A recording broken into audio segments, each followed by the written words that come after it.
আমরা আজকে একটা ট্র্যাজেডি শুনব, কারবালার ট্র্যাজেডি, মর্মান্তিক ইতিহাস। আমরা প্রত্যেকেই কম বেশি কারবালার ইতিহাস শুনেছি, কিন্তু আজকে আমরা নতুন করে আবারও কারবালার ইতিহাস শুনব। কারণ আমরা এখন যে মাসটিতে রয়েছি, মুহররম মাস।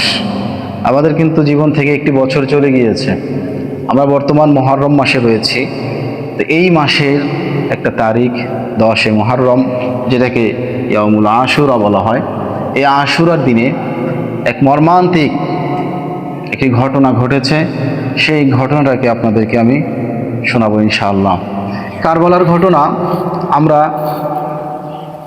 বর্তমান কারবালার ঘটনা যদি আমরা স্টাডি করতে যাই সম্পর্কে, আমরা যদি বিভিন্ন চটি বইয়ের দিকে তাকাই, চটি বইগুলোতে দেখা যাবে এই কারবালার ঘটনাকে কেন্দ্র করে অনেক একটা বিশৃঙ্খলা তৈরি হয়েছে। মুসলমানদের মধ্যে ফাটল তৈরি করার জন্য এক কারবালার ঘটনাই যথেষ্ট। কারণ কারবালার ঘটনার সঠিক ইতিহাসকে বদলে দিয়ে মুসলমানদের জন্য চিরস্থায়ী এক ফিতনা করার জন্য, চিরস্থায়ী এক ঝগড়ায় লিপ্ত হওয়ার জন্য চটি বইগুলোতে নানান ধরনের নানান কথা লেখা হয়েছে। কারবালার সঠিক ইতিহাস যদি আমরা জানতে চাই, আমাদেরকে প্রাচীন ইতিহাসের বইগুলোকে আমাদের কী করতে হবে? পড়তে হবে। তো ইনশাআল্লাহ আজকে আপনাদেরকে আমি প্রাচীন একটি ইতিহাসের বই, আল বিদায়া ওয়ান নিহায়া, এই বই থেকে আপনাদেরকে একটা কারবালার ঘটনা সম্পর্কে সঠিক তথ্য, যেখানে নির্ভরযোগ্য দলিল আছে, শুধু ইতিহাস বর্ণনা আছে বিষয়টা এমন না, দলিলের সাথে বর্ণনা করা আছে, এমন একটি বই থেকে আপনাদেরকে কারবালার ঘটনাটা জানাবো। কারবালার এই ঘটনা আমরা জানি, এই ঘটনাটি ইমাম হুসাইন রাদিয়াল্লাহু তাআলা আনহুর সঙ্গে সম্পৃক্ত। এই ঘটনার সঠিক তথ্য যদি আমরা বুঝতে চাই, তাহলে আমাদেরকে পূর্বের থেকে আসতে হবে। মুহাম্মদ সাল্লাল্লাহু আলাইহি সাল্লাম যখন পৃথিবীতে আগমন করেছেন, সেই সময় সমাজ ব্যবস্থা, রাষ্ট্র ব্যবস্থা, সেখান থেকে আমাদেরকে জানতে হবে। যখন নবী করিম সাল্লাল্লাহু আলাইহি ওয়াসাল্লাম পৃথিবীর মধ্যে আগমন করেছেন, আস্তে আস্তে যখন তিনি বড় হয়েছেন, সেই সময়ের একটা অবস্থা এমন ছিল যে রাষ্ট্রীয় কোনো দায়িত্ব ছিল না, রাষ্ট্রীয় কোনো নেতা ছিল না। তাহলে সেই সময় কি ছিল? সে সময় এখন যেমন আমাদের বাংলাদেশে একটা রাষ্ট্রীয় নিয়ম আছে না? রাষ্ট্রীয় নিয়ম আছে, এবং সেই রাষ্ট্রীয় নিয়মকে আমরা ফলো করি, সেই রাষ্ট্রীয় আইন কানুন আমরা মানার চেষ্টা করি। যদি আমরা রাষ্ট্রীয় আইন কানুনগুলো লঙ্ঘন করে ফেলি, রাষ্ট্রীয়ভাবে যে শাস্তি আছে, এই শাস্তিগুলো দেখা যায় আমাদের উপরে প্রয়োগ করা হয়। কিন্তু সেই সময় রাষ্ট্রীয় ব্যবস্থার থেকে গোত্রীয় ব্যবস্থার মূল্যায়ন বেশি ছিল। কিসের ব্যবস্থা বলেন দেখি? গোত্রীয় সামাজিক ব্যবস্থা, যেটা সে সময় দেখা যেত মানুষ নেতৃত্ব দিত সামাজিকভাবে। সমাজের একজন নেতা থাকবে, ওই নেতা যা বলবে তাই, তার উপরে কোনো কথা বলার মতো কোনো সুযোগ ছিল না। এরকম একটা অবস্থা ছিল আর কি। আইয়ামে জাহিলিয়াকে মানে কী জন্য বলা হয়? গোত্র একটা ভেজাল ছিল, মানে সব জায়গা থেকেই বর্বরতা ছিল। রাষ্ট্রীয় ব্যবস্থা সুন্দর থাকলে সামাজিক ব্যবস্থাগুলো সুন্দর করা যায়, কিন্তু সামাজিক ব্যবস্থা সুন্দর থাকলেই রাষ্ট্রীয় ব্যবস্থাকে কি করা যায় না? সুন্দর করা যায় না। রাষ্ট্রের হুকুম দিয়ে সমাজ পরিচালনা করতে পারবেন, রাষ্ট্রের আইন কানুন দিয়ে আপনি সমাজ পরিচালনা করতে পারবেন, কিন্তু সমাজের আইন কানুন দিয়ে রাষ্ট্র পরিচালনা করতে পারবেন না। তো ওই সময়ের ব্যবস্থাটা এমন ছিল যে সামাজিক আইন কানুন বেশি ছিল, রাষ্ট্রীয় আইন কানুন তেমন ছিল না। তো নবী করিম সাল্লাল্লাহু আলাইহি ওয়াসাল্লাম এমন সময় এসেছেন। তো তিনি আসার পরে তিনি যখন লক্ষ্য করে দেখলেন যে আসলে মানুষের মাঝে অনেক বর্বরতা চলছে, তিনি চিন্তা করলেন রাষ্ট্রীয় আইনের দিকে গুরুত্ব দেওয়া উচিত। নবী করিম সাল্লাল্লাহু আলাইহি ওয়াসাল্লাম তখন রাষ্ট্রপ্রধান হলেন। মদিনায় গিয়ে এক পর্যায়ে তিনি কি হলেন? রাষ্ট্রপ্রধান হলেন। তিনি রাষ্ট্রের শাসক হলেন না, তিনি রাষ্ট্রের সেবক হলেন। কি হলেন বলেন দেখি? হ্যাঁ, রাষ্ট্রের সেবক হলেন। নবী করিম সাল্লাল্লাহু আলাইহি ওয়াসাল্লাম এখানে আমাদেরকে শিক্ষা দিলেন, আমাদেরকে রাষ্ট্রের শাসক নয়, আমাদেরকে রাষ্ট্রের সেবক হতে হবে। কি হতে হবে? তো তার এই রাষ্ট্রের সেবক হওয়ার মাধ্যমে দেখা গেল যে মদিনার মধ্যে একটা শান্তি ফিরে এসেছে, মক্কার মধ্যে বর্বরতা কেটে একটা শান্তি ফিরে চলে এসেছে। যখন নবী করিম সাল্লাল্লাহু আলাইহি ওয়াসাল্লামের 63 বছর জিন্দিগি হয়ে গেল, যখন তার এই জীবন থেকে ওই জীবনে চলে যাওয়ার একটা ডাক এসে গেল, নবী করিম সাল্লাল্লাহু আলাইহি ওয়াসাল্লাম কাউকে মনোনয়ন দিয়ে যায়নি যে আমার পরে অমুকে কি হবে, রাষ্ট্রপ্রধান হবে, এমন কোনো কিছু বলে যায়নি। নবী করিম সাল্লাল্লাহু আলাইহি ওয়াসাল্লামের দুনিয়ার জীবন, নবী কিন্তু রওজা শরীফে জীবিত আছে, এ ব্যাপারে লম্বা চূড়া আলোচনা আছে। তিনি সেখানে ইবাদত করেন, সেখানে জিকির আজগার করেন এবং আল্লাহ পাক সেখানে খাবারের ব্যবস্থাও করে দেন। সূরা বাকারার মধ্যেই এটার আলোচনা আছে। আমরা যেহেতু ধারাবাহিক তাফসীর শুনতেছি, ইনশাআল্লাহ সূরা বাকারার আলোচনা যখন করব ওখানে এই আলোচনাটা আসবে। তো নবী করিম সাল্লাল্লাহু আলাইহি ওয়াসাল্লাম যখন এই দুনিয়ার জীবনের চলাফেরা থেকে বিরত হলেন, আল্লাহ পাক যখন তাকে রওজায় শায়িত করলেন, এরপরে দেখা গেল এই রাষ্ট্রের দায়িত্ব নেওয়ার জন্য একজন লোকের প্রয়োজন। 3 দিন ধরে পরামর্শ করলেন কাকে নিযুক্ত করা যায়। পরামর্শ করে নিযুক্ত করলেন হযরতে আবু বকর রাদিয়াল্লাহু তাআলা আনহুকে। কাকে? হযরতে আবু বকর রাদিয়াল্লাহু তাআলা আনহু। তিনি মোটামুটি দীর্ঘ সময় রাষ্ট্র পরিচালনা করলেন, একদম সফলতার সঙ্গেই রাষ্ট্র পরিচালনা করলেন। আমরা এখান থেকে একেবারে ইমাম হুসাইন রাদিয়াল্লাহু তাআলা আনহুর ঘটনায় যাব। ইসলামের প্রথম খলিফা বলা হয় হযরতে আবু বকর রাদিয়াল্লাহু তাআলা আনহুকে। আমরা এটা প্রত্যেকেই জানি। আবু বকর রাদিয়াল্লাহু তাআলা আনহুর পরে তিনি যখন এই কাজ ছেড়ে দিলেন, এই দায়িত্ব ছেড়ে দিলেন, তারপরে এই দায়িত্ব অর্পণ করলেন পরামর্শের মাধ্যমে, ঊর্ধ্বতম সাহাবীদেরকে নিয়ে পরামর্শ করলেন যে এই দায়িত্বটা এখন হযরতে ওমরে ফারুক রাদিয়াল্লাহু তাআলা আনহুকে দিলে ভালো হয়। তো এখন এই দায়িত্বটা হযরতে ওমরে ফারুক রাদিয়াল্লাহু তাআলা আনহুর কাছে দেওয়া হলো। তিনি একদিন নয়, 2 দিন নয়, দীর্ঘ 10 বছর সফলতার সঙ্গে রাষ্ট্র পরিচালনা করেছেন। কত বছর? 10 বছর। তার রাষ্ট্র পরিচালনা করার 10টি বছর যদি আপনারা এই ইতিহাস যদি পড়েন, তার এই ইতিহাসের মধ্যে কোনো ব্যর্থতা নেই, শুধু সফলতা আছে। তিনিও একজন রাষ্ট্রের সেবক ছিলেন। কি ছিলেন বলেন দেখি? সেবক ছিলেন, যার কারণে সফলতা বেশি। হযরতে ওমরে ফারুক রাদিয়াল্লাহু তাআলা আনহু তিনি দীর্ঘ 10 বছর রাষ্ট্র পরিচালনা করার পরে সকলের পরামর্শে রাষ্ট্রের দায়িত্ব দেওয়া হলো হযরতে উসমান রাদিয়াল্লাহু তাআলা আনহুকে। উসমান ইবনে আফফান রাদিয়াল্লাহু তাআলা আনহুর কাঁধে দায়িত্ব অর্পণ করা হলো। উসমান রাদিয়াল্লাহু তাআলা আনহুকে বলা হয় ইসলামের 3য় খলিফা, যিনি কোরআনুল কারীমকে সমবেত করেছে, যাকে জামিউল কোরআন বলা হয়।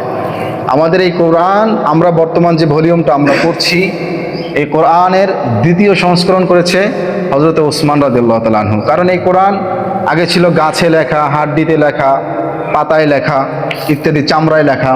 এগুলোকে একত্র করেছেন হযরতে আবু বকর রাদিয়াল্লাহু তাআলা আনহুর নেতৃত্বে কাতেবে ওহীদেরকে সঙ্গে করে নিয়ে 60টি ভলিউম বানিয়েছিলেন। কিন্তু দেখলেন এই 60টি ভলিউমের ভিতরেও, এই 60টি ভলিউম বিভিন্ন রাষ্ট্রে ছিল। এখন এই 60টি ভলিউম নিয়েও মানুষ বিভিন্ন ধরনের বিবৃতি করতে যাচ্ছে, যুদ্ধের ময়দানে কোরআন নিয়ে মারামারি করছে, কেউ বলছে আয়াতটা এমন হবে, কেউ বলছে এমন হবে। তো এমন ঝামেলা দেখে তখন হযরতে উসমান রাদিয়াল্লাহু তাআলা আনহু তিনি কোরআন 60টি ভলিউমকে একত্রিত করে এই কোরআনকে একটি কোরআনে রূপান্তরিত করলেন। রূপান্তরিত করার পরে আলহামদুলিল্লাহ আমরা এখন যে কোরআনটা দেখতে পাচ্ছি, এই কোরআনের উপরে এখন আর কেউ হাত দেওয়ার সাহস পায় না, ভুল ধরার সাহস পায় না। যারাই ভুল ধরতে যায় তারাই ব্যর্থ হয়ে যায়, ঠিক কিনা? তো হযরতে উসমান রাদিয়াল্লাহু তাআলা আনহু তিনি দায়িত্ব পালন করলেন দীর্ঘ সময়। দায়িত্ব পালন করার পর রাষ্ট্রের দায়িত্ব পালন করলেন দীর্ঘ সময়, রাষ্ট্রের দায়িত্ব সফলতার সঙ্গে পালন করলেন। কিন্তু সেই সময়ের কিছু সংখ্যক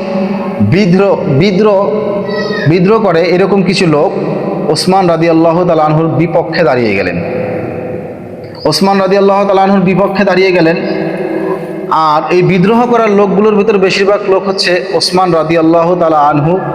তিনি যাদেরকে, বিভিন্ন লোকদেরকে বিভিন্ন কর্মের ভিতরে রেখেছে, রাষ্ট্রীয় কর্মে, রাষ্ট্রীয় দায়িত্ব দিয়ে রেখেছে। এরকম লোকগুলো কি হয়ে গেলেন? ওসমান রাদিয়াল্লাহু তাআলা আনহুর বিপক্ষে হয়ে গেলেন। যুলকদ মাসে যেহেতু মানুষ হজের দিকে রওনা হয়, মুসলমানরা মদিনা থেকে মক্কার দিকে হজে রওনা হয়েছেন। মদিনায় এখন মানুষ কম, মুসলিম সংখ্যা কম। এই সুযোগটা তারা কাজে লাগালেন। তারা ওসমান রাদিয়াল্লাহু তাআলা আনহুর রাজপ্রাসাদকে ঘিরে ফেললেন, যে এখন তাকে আমরা অ্যাটাক করে ফেলব। বুঝতেছেন? হযরতে উসমান রাদিয়াল্লাহু তাআলা আনহুকে অ্যাটাক করে ফেললেন। এক পর্যায়ে তারা সিদ্ধান্ত নিলেন, যেহেতু এখন মদিনায় মুসলমানের সংখ্যা কম, তারা মক্কায় চলে গিয়েছে হজের জন্য, তাহলে আমরা এখন ওসমান রাদিয়াল্লাহু তাআলা আনহুকে অ্যাটাক করে তাকে আমরা দুনিয়া থেকে তুলে দেব। তারা দেওয়াল টপকিয়ে রাজপ্রাসাদে প্রবেশ করে হজরতে ওসমান রাদিয়াল্লাহু তাআলা আনহুকে নির্মমভাবে শহীদ করে দেন। হজরতে ওসমান রাদিয়াল্লাহু তাআলা আনহুর শহীদের পর এই দায়িত্ব অর্পণ হলো, রাষ্ট্রের দায়িত্ব অর্পণ হলো হজরতে আলী রাদিয়াল্লাহু তাআলা আনহুর উপরে। হজরতে আলী রাদিয়াল্লাহু তাআলা আনহু সবাইকে বায়াত গ্রহণ করাচ্ছিল, তোমরা সবাই আমার হাতে কি করো, বায়াত গ্রহণ করো। সেই সময় সিরিয়ার গভর্নর ছিল হজরতে মুয়াবিয়া রাদিয়াল্লাহু তাআলা আনহু। হজরত মুয়াবিয়া রাদিয়াল্লাহু তাআলা আনহুর সন্তান হচ্ছে ইয়াজিদ। কে বলেন দেখি? এই ইয়াজিদের সঙ্গে সম্পর্ক হচ্ছে কারবালার এই ট্র্যাজেডির সঙ্গে। আর এইদিকে হজরতে আলী রাদিয়াল্লাহু তাআলা আনহুর দুইজন পুত্র সন্তানের নাম, একজনের নাম হাসান আর একজনের নাম কি? হুসাইন। যখন হজরতে আলী রাদিয়াল্লাহু তাআলা আনহু রাষ্ট্র পরিচালনা করছিলেন, যখন মুসলিমদেরকে বায়াত গ্রহণ করাচ্ছিলেন, মুয়াবিয়া রাদিয়াল্লাহু তাআলা আনহু আবার উসমান রাদিয়াল্লাহু তাআলা আনহুর বংশের, একই বংশের লোক। তো মুয়াবিয়া রাদিয়াল্লাহু তাআলা আনহু হজরতে আলী রাদিয়াল্লাহু তাআলা আনহুর হাতে বায়াত গ্রহণ করতে চাচ্ছেন না। তিনি চিঠি পাঠাইলেন, আমি আপনার হাতে বায়াত গ্রহণ করব, তবে শর্ত হলো উসমান রাদিয়াল্লাহু তাআলা আনহুর বিচার, উসমান রাদিয়াল্লাহু তাআলা আনহুকে যারা হত্যা করেছে সেই হত্যার বিচার করতে হবে। কি করতে হবে? যদি বিচার করেন তাহলে আমি আপনার হাতে কি করব? বায়াত গ্রহণ করব। একবার হজরতে মুয়াবিয়া রাদিয়াল্লাহু তাআলা আনহুকে জিজ্ঞেস করা হয়েছিল, তুমি কেন আলী রাদিয়াল্লাহু তাআলা আনহুর বিরোধিতা করছো? মুয়াবিয়া তখন বললেন যে আমি ইসলামের কারণে তার সাথে বিরোধিতা করছি না, কারণ ইসলামের দিক থেকে আমরা একই হয়ে আছি। মূলত বিরোধিতা করছি এখন যেহেতু তিনি রাষ্ট্রীয় দায়িত্বে আছে, যারা উসমান রাদিয়াল্লাহু তাআলা আনহুকে শহীদ করে দিয়েছে এদের বিচার যদি না করে তাহলে আমি কি করব না? বায়াত গ্রহণ করব না। আলী রাদিয়াল্লাহু তাআলা আনহু জবাব দিলেন যে এই মুহূর্তে পরিস্থিতি ঘোলাটে, আমি যাদের বিচার করব তারা হচ্ছে যে এই রাষ্ট্রের বিভিন্ন দায়িত্বে আছে, দেখা যাবে এদের বিচার করতে গেলে আরও ঝামেলা তৈরি হতে পারে, পরিস্থিতি আরও আমাদের অনুকূলের বাইরে চলে যেতে পারে। মুয়াবিয়া রাদিয়াল্লাহু তাআলা আনহু বললেন, না, আমি এই সিদ্ধান্ত মানতে রাজি না, বিচার করতে হবে, করতে হবে। তো এই সিদ্ধান্ত যখন মানতে রাজি হলো না, এইদিকে হজরতে আলী রাদিয়াল্লাহু তাআলা আনহু রাষ্ট্র পরিচালনা করছেন, সফলতার সঙ্গে রাষ্ট্র পরিচালনা করছেন। হঠাৎ করে শিয়া গ্রুপ, মুসলিম নামক শিয়া, তারা ওই লোকেরাই যারা ওসমান রাদিয়াল্লাহু তাআলা আনহুর হত্যার সঙ্গে জড়িত ছিল, এদেরই বংশধর আবার হজরতে আলী রাদিয়াল্লাহু তাআলা আনহু তথা কুফার লোকেরা হজরতে আলী রাদিয়াল্লাহু তাআলা আনহুকে শহীদ করে দিলেন। ফজরের সময় মাথায় ছুরি আঘাত করে তাকে শহীদ করে দিলেন। শহীদ করে দেওয়ার পর ওই লোকেরা এবার প্রচার করলেন যে মুয়াবিয়া কি করেছে? আলীকে হত্যা করেছে। কারণ মুয়াবিয়ার সঙ্গে আলীর সঙ্গে বড় মাপের একটা কি রয়েছে? দ্বন্দ্ব রয়েছে। মূলত আলী হত্যার পিছনে মুয়াবিয়ার কোনো কি নেই, হাত নেই। হাত হচ্ছে ওই তাদের যারা হজরতে ওসমান রাদিয়াল্লাহু তাআলা আনহুকে কি করেছে? হত্যা করেছে। সূত্রগুলো মনে রাখেন ভালোভাবে, না হলে ভেজাল হবে। তো যখন হজরতে আলী রাদিয়াল্লাহু তাআলা আনহু শহীদ হয়ে গেলেন, দায়িত্ব চলে গেল তার সন্তান হুসাইন রাদিয়াল্লাহু তাআলা আনহুর হাতে। কার হাতে? হুসাইন রাদিয়াল্লাহু তাআলা আনহুর হাতে। এখন হুসাইন রাদিয়াল্লাহু তাআলা আনহু মোটামুটি অনেক দিন পর্যন্ত রাষ্ট্র পরিচালনা করলেন। এই রাষ্ট্র পরিচালনা করতে গিয়ে এবার ওদিকে মুয়াবিয়া, যেহেতু বলেছে মুয়াবিয়া কি করেছে? আলীকে হত্যা করেছে। মুসলমানদের মধ্যে একটা যুদ্ধ তৈরি হয়ে যাবে, এরকম একটা পরিস্থিতি হয়ে গিয়েছে। যুদ্ধ হবে এই ঘটনা নিয়ে। যারা হত্যা করেছে তারা তো পর্দার আড়ালে আছে, যিনি হত্যা করে নেয় তাদের বিরুদ্ধে এখন কি হচ্ছে? যুদ্ধ হওয়ার মতো একটা অবস্থা হচ্ছে মুসলমানে। হজরতে আলী রাদিয়াল্লাহু তাআলা, হজরতে হুসাইন রাদিয়াল্লাহু তাআলা আনহু চিন্তা করলেন, এই যুদ্ধকে থামানোর জন্য আমার পদত্যাগ করা দরকার। আমার কি করা দরকার? পদত্যাগ করা দরকার। তিনি নিজ ইচ্ছায় রাষ্ট্রীয় দায়িত্ব ছেড়ে দিয়ে মুয়াবিয়ার হাতে দায়িত্ব অর্পণ করে দিলেন। মুয়াবিয়া একদিন নয়, 2 দিন নয়, দীর্ঘ 20 বছর সফলতার সঙ্গে রাষ্ট্র পরিচালনা করেছেন। এরপরে মুয়াবিয়া কি করলেন? তার ইন্তেকালের কিছুদিন আগে তার সন্তান ইয়াজিদকে মনোনয়ন দিয়ে গেলেন। ইয়াজিদ পরবর্তীতে রাষ্ট্রের দায়িত্ব পেলেন। এখন রাষ্ট্রের দায়িত্ব ইয়াজিদ পাওয়ার পরে এইটা আবার মদিনার কিছু সংখ্যক সাহাবীরা মানতে রাজি না। আমরা ইয়াজিদের হাতে বায়াত গ্রহণ করতে চাই না। এই ঘটনা যখন আবার কুফার লোকজন শুনেছে, কোন জায়গার কথা বলেন, যে মদিনার কিছু সংখ্যক লোক, বড় বড় সাহাবী যারা বৃদ্ধ হয়েছে এমন সাহাবীরাও ইয়াজিদকে সমর্থন করছে না। তারা সমর্থন করছে হযরতে আলী রাদিয়াল্লাহু তাআলা আনহুর দ্বিতীয় পুত্র হযরতে হুসাইন রাদিয়াল্লাহু তাআলা আনহুকে। কুফার লোকরা যখন এমন বার্তা শুনতে পেয়ে কুফার লোকরা এবার হযরতে হুসাইন রাদিয়াল্লাহু তাআলা আনহুকে 1টি নয় 2টি নয় 600 চিঠি পাঠাইলেন। 500 থেকে 600 চিঠি পাঠাইলেন যে হুসাইন রাদিয়াল্লাহু তাআলা আনহুকে বললেন যে আমরাও ইয়াজিদের হাতে বায়াত গ্রহণ করতে রাজি না, আপনি কুফায় আসেন, কুফায় এসে আপনি আমাদের রাষ্ট্রের প্রধান হয়ে যান, আমরা আপনার হাতে কি করব? বায়াত গ্রহণ করব। এতগুলো চিঠি পেয়ে কেউ ঠিক থাকতে পারবে? হুসাইন রাদিয়াল্লাহু তাআলা আনহু সপরিবার নিয়ে মদিনা থেকে মক্কার দিকে রওনা হলেন। মদিনা থেকে মক্কার দিকে আসছেন, মাঝখানে কিছু সংখ্যক সাহাবী বাধা দিয়েছেন, হুসাইন তুমি যাইও না, কারণ তুমি যেদিকে যাচ্ছ এই কুফার লোকরা, আল কুফা লা ইউফি, এই কুফার লোকের চিঠিতে তুমি বিশ্বাস করিও না, কারণ এরা কুফাবাসী, এদের ওয়াদার কোনো মূল্য নাই। হুসাইন শুনে নাও, এই কুফাবাসী তোমার পিতাকে হত্যা করেছে, কোন দিকে যাচ্ছ তুমি? সে কথা শুনলো না, পরিবার নিয়ে আসবে, মক্কার দিকে আসছে।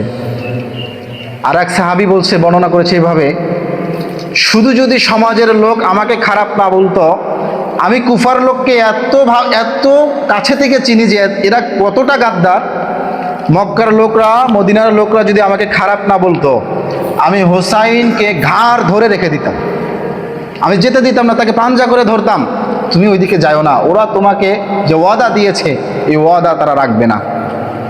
হুসাইনকে হত্যা করেছে কুফাবাসী শিয়ারা। কারা হত্যা করেছে বলেন দেখি? শিয়ারা। তো তিনি মক্কায় যাওয়ার পরে হুসাইন রাদিয়াল্লাহু তাআলা আনহু তার চাচাতো ভাই মুসলিম ইবনে আকিলকে পাঠাইলেন কুফায়, যে তারা যে চিঠিটা পাঠাচ্ছে দেখো তো এটা সত্যতা কেমন। তিনি সেখানে চলে গেলেন। মুসলিম ইবনে আকিল হুসাইন রাদিয়াল্লাহু তাআলা আনহুর চাচাতো ভাই, তিনি কুফায় চলে গেলেন। যাওয়ার পরে দেখতে পেলেন কুফার লোকেরা হুসাইন রাদিয়াল্লাহু তাআলা আনহুকে প্রচুর সমর্থন দিচ্ছে। তিনি অল্প দিনের ভিতরে 4000 মানুষকে হুসাইন রাদিয়াল্লাহু তাআলা আনহুর পক্ষে বায়াত গ্রহণ করাইছেন। কত হাজার মানুষকে? 4000 মুসলমানদেরকে।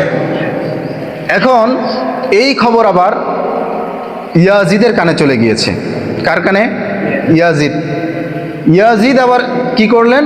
এই খবর শোনার পরে ইয়াজিদ ওবাইদুল্লাহ ইবনে জিয়াদ বসরার গভর্নর ছিল।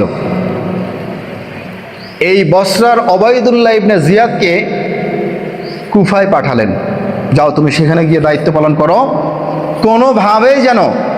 কোনোভাবেই যেন হুসাইনের পক্ষে মুসলিম ইবনে আকিল হুসাইনের পক্ষে কাউকে বায়াত গ্রহণ করাতে না পারে, এবং কোনোভাবেই যেন হুসাইন রাদিয়াল্লাহু তাআলা আনহু কুফার দিকে আসতে না পারে। এই খবরও পেয়ে গিয়েছিল হুসাইন রাদিয়াল্লাহু তাআলা আনহু কুফার দিকে আসার জন্য কি হয়েছেন? রওনা দিয়েছেন। এই জন্য কোনোভাবেই যেন হুসাইন রাদিয়াল্লাহু তাআলা আনহু কোন দিকে আসতে না পারে? কুফার দিকে আসতে না পারে। হুসাইন রাদিয়াল্লাহু তাআলা আনহু পক্ষে যখন মুসলিম ইবনে আকিল 4000 মুসলমানকে বায়াত গ্রহণ করালেন, ওবাইদুল্লাহ ইবনে জিয়াদ কুফায় এসে ইয়াজিদের নেতৃত্বে ওবাইদুল্লাহ ইবনে জিয়াদ কুফায় এসে তিনি দায়িত্ব পালন করছেন। কুফার মধ্যে গিয়ে যখন ওবাইদুল্লাহ ইবনে জিয়াদ কুফায় আসলেন, 4000 মুসলিম এবং মুসলিম ইবনে আকিল সহ তারা দুপুরের সময় 4000 এই মানুষদেরকে নিয়ে কুফার রাজপ্রাসাদকে কি করে ফেলেছেন? ঘিরে ফেলেছেন। কোন সময় বলেন দেখি? দুপুরের সময়। আশ্চর্য হয়ে যাবেন, মুসলমানের সংখ্যা 4000 ওবায়দুল্লাহ ইবনে জিয়াদকে ঘেরাও করেছে। তিনি চিন্তা করলেন যে কুফাবাসী, আল কুফা লা ইউফি, এই কুফাবাসী হোসাইনের বাবাকে যেহেতু হত্যা করতে পেরেছে স্বার্থের কারণে, আমি যদি এদের পিছনে স্বার্থ ঢেলে দেই, এরা পিছু হটবে, হোসাইনের পক্ষে দাঁড়াবে না। তিনি বললেন, সবাই শোনো, তোমরা যারা আমাকে ঘেরাও করে রেখেছ, ইয়াজিদ তার বাহিনী নিয়ে কুফার দিকে আসছে, তোমাদের বিরুদ্ধে যুদ্ধ করবে। এবং ইয়াজিদ ঘোষণা দিয়েছে, তোমরা যারা ইয়াজিদের পক্ষে আসবে, তোমাদেরকে হাদিয়া তোহফা দেওয়া হবে। কি দেওয়া হবে বলেন দেখি? আশ্চর্যের বিষয়, 4000 মানুষ জোহরের সময় দুপুরবেলা অ্যাটাক করেছে, রাজপ্রাসাদের পাশে ঘেরাও করেছে। মাগরিবের আগে 3997 জন মুসলিম পালিয়ে গেছে। কতজন? আর বাকি থাকে কয়জন? 3 জন। আর চতুর্থ জন হচ্ছে মুসলিম ইবনে আকিল। কে বলেন দেখি? মুসলিম ইবনে আকিল। মুসলিম ইবনে আকিল মাগরিবের নামাজ পড়লেন। মাগরিবের নামাজের পরে তিনি পিছু তাকিয়ে দেখেন মুসলিম ইবনে আকিল ছাড়া আর কেউ নাই। 4000 মুসলিম কি হয়ে গেছে? আল কুফা লা ইউফি, কুফাবাসী এরা, আমরা এমনিতেও তো কুফাকে খারাপভাবে দেখি, এদের ওয়াদার কোনো কি নাই। মুসলিম ইবনে আকিলকে ধরে ফেললো। ওবায়দুল্লাহ ইবনে জিয়াদ ঘোষণা দিয়ে দিল, একে মুসলিম ইবনে আকিলকে হত্যা করে ফেলো। একে ধরা, মুসলিম ইবনে আকিলকে ধরার জন্য এক গুপ্ত তৈরি করা হয়েছিল, খুব কৌশলে বিচক্ষণভাবে মুসলিম ইবনে আকিলকে ধরা হয়েছে। এটা লম্বা একটা ইতিহাস, আমি কোনো একটা জুমায় বলেছিলাম, এটা আজকে আর বলছি না। মুসলিম ইবনে আকিলকে হত্যা করার নির্দেশ দিয়ে দিল। মুসলিম ইবনে আকিল কান্না করছে। কি করছে বলেন দেখি? তো ওবায়দুল্লাহ ইবনে জিয়াদ মুসলিম ইবনে আকিলকে বলছে, ও হুসাইনের চাচাতো ভাই মুসলিম ইবনে আকিল, তুমি দেখি মৃত্যুর ভয় পেয়ে কান্না করছো। আমার তো ধারণা ছিল মৃত্যুকে তুমি মুসলিম ইবনে আকিল ভয় পাবে না। মুসলিম ইবনে আকিল ওবায়দুল্লাহ ইবনে জিয়াদকে ডাক দিয়ে বলছে, ওগো ওবায়দুল্লাহ ইবনে জিয়াদ, আমি আমার মৃত্যুর জন্য কান্না করছি না, আমি তো অবশ্যই শাহাদত বরণ পেয়ে খুশি হয়ে যাব, আমি এই জন্য কান্না করছি। কুফাবাসী হুসাইন রাদিয়াল্লাহু তাআলা আনহুর সঙ্গে গাদ্দারি করলো। হুসাইন রাদিয়াল্লাহু তাআলা আনহু রওনা দিয়েছে, এই কুফাবাসী তার সঙ্গে ওয়াদার খেলাপ করেছে। আমার চাচাতো ভাই হুসাইন রাদিয়াল্লাহু তাআলা আনহুর কি অবস্থা হবে আমি জানি না। তার কথা চিন্তা করে আমার চোখ দিয়ে পানি আসছে। তাকে হত্যা করার নির্দেশ দেওয়া হলো।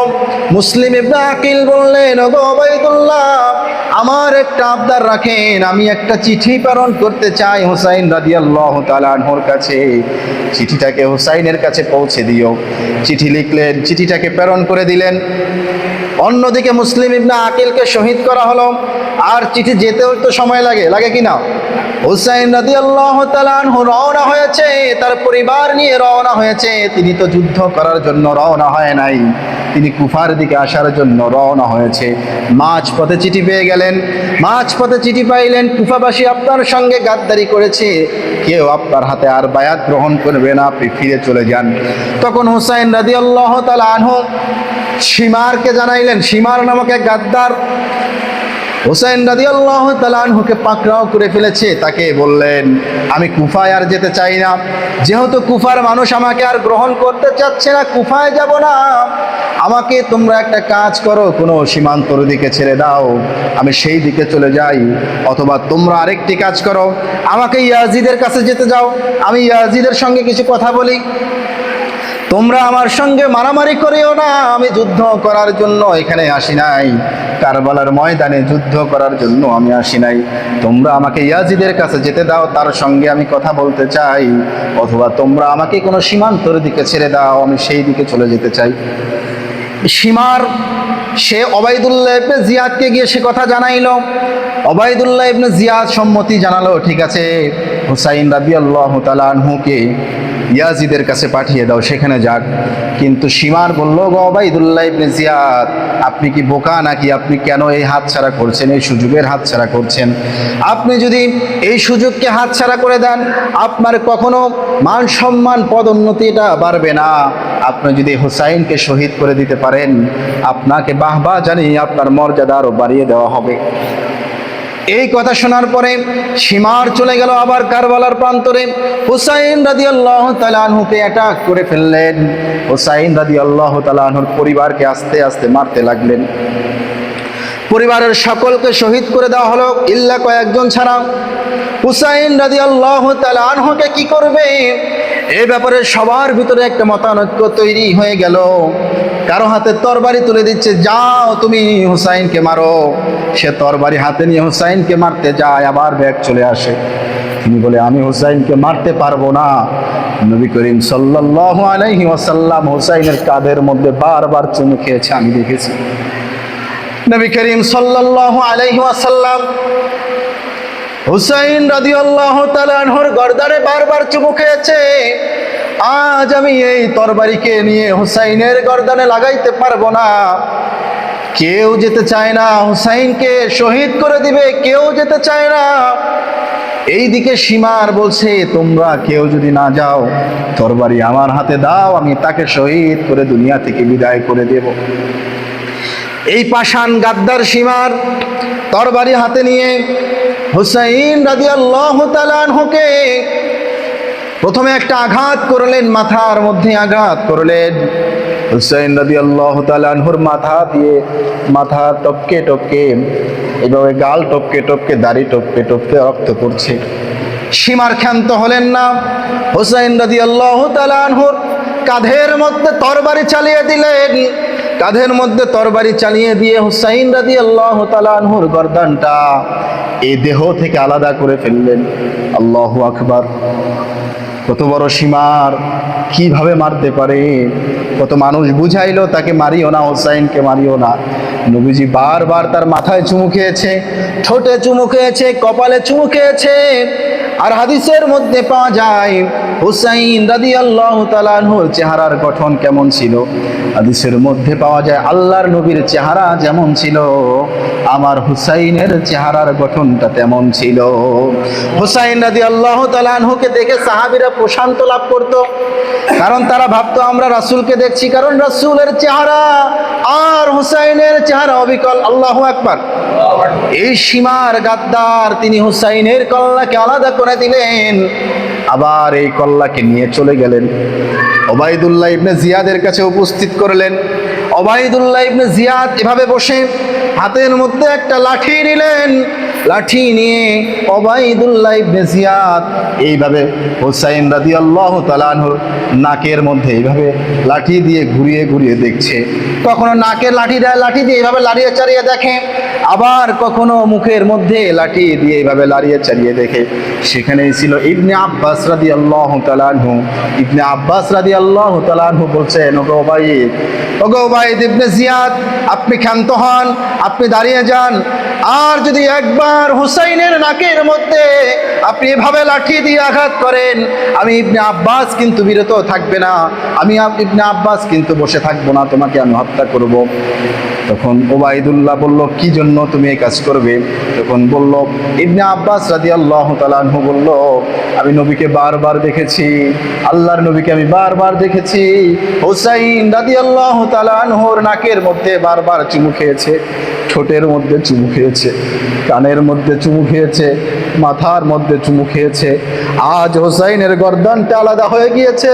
ওগো ওবাইদুল্লাহ ইবনে জিয়াদ, তুমি কত পাষাণ হলে, তুমি কত পাষাণ হলে এমন কাজ করতে পারো? একটা মানুষের গর্দানকে আলাদা করা হয়েছে, আজ তুমি লাঠি দিয়ে তার নাকের ভিতরে আঘাত করছো, তার মুখের মধ্যে আঘাত করছো, তাকে লাড়িয়ে চাড়িয়ে দেখছো। কত পাষাণ হলে তুমি এমন কাজ করতে পারো? হুসাইন কে? হুসাইন রাদিয়াল্লাহু তাআলা আনহু কে? কত ভালোবাসতেন একটু শোনেন। আল্লাহর নবী সাল্লাল্লাহু আলাইহি ওয়াসাল্লাম একবার নামাজ পড়ছিলেন।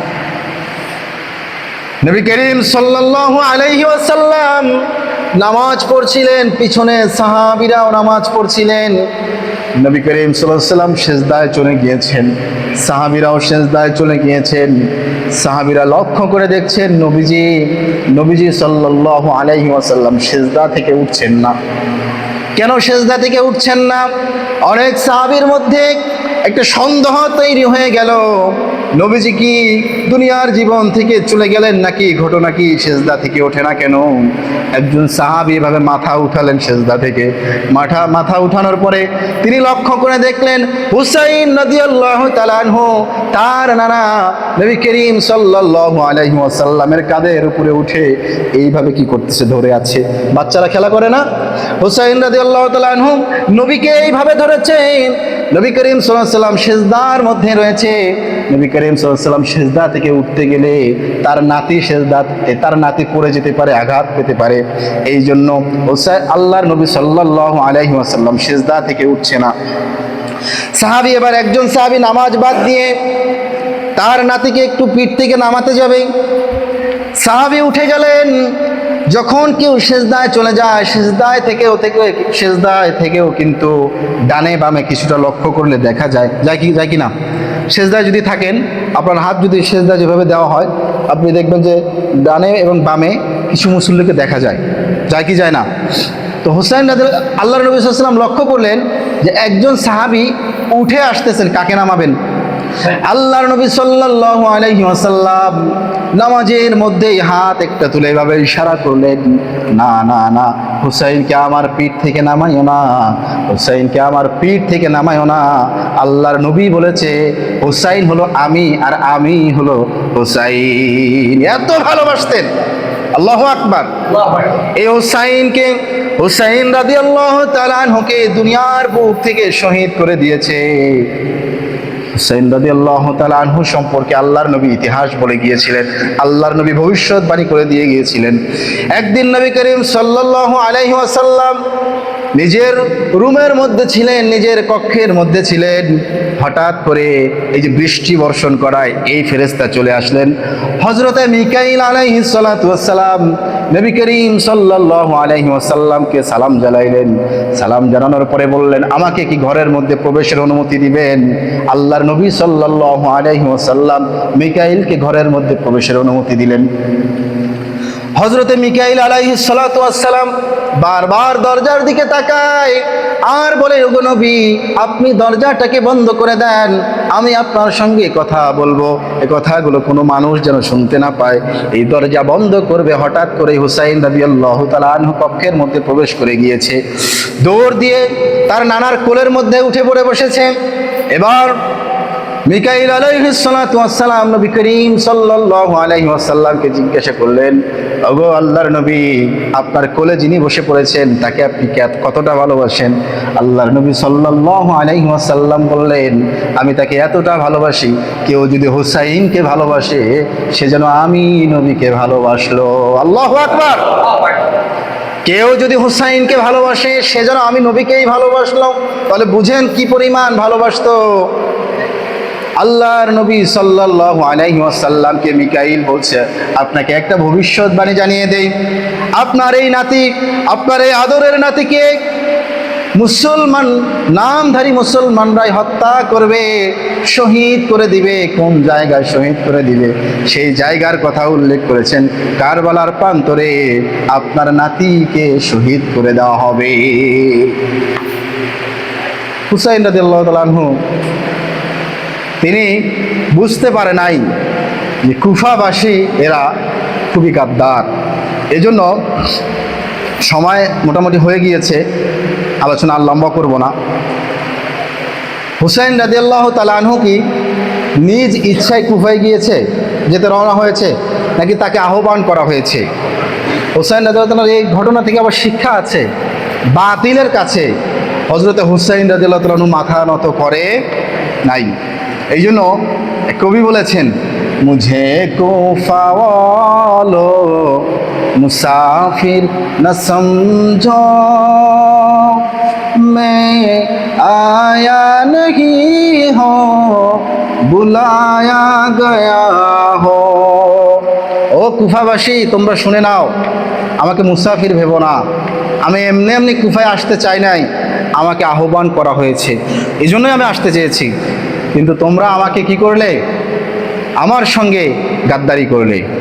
মুঝে, যারা যারা পারেন আমার সাথে বলেন, মুঝে কুফাওয়ালো মুসাফির ন সমঝো, मैं आया नहीं हो बुलाया गया हो, कि मेहमान बना कर सताया गया हो, मैं रोया नहीं हो रुलाया गया हो। হুসাইন রাদিয়াল্লাহু আনহু ইচ্ছা করে কান্না করে নাই, তাকে কাঁদানো হয়েছে, ঠিক কিনা?